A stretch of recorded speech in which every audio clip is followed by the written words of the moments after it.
Welcome to another amazing micro video. This one's about the single-celled organism called Metopus. It's a ciliate, which means that it's covered in small hairs or cilia, which allows it to move through the water, or if it's connected to something like a stick or a rock, then it uses those cilia to move the water over it to filter out the water of bacteria. This is the Metopus, which is basically anaerobic, which means it doesn't like to be in the presence of oxygen. It's sapropellic, which basically means that it likes to live in the mud and decaying matter on the bottom of ponds and lakes. So it doesn't really like oxygen a lot.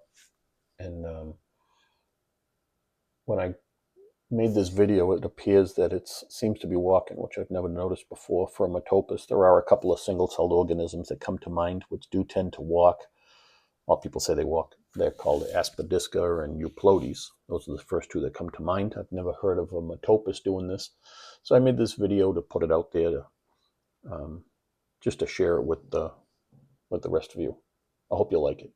If you think they're walking, then please make a note in the comments. And if you don't think they are, then make a comment about that as well.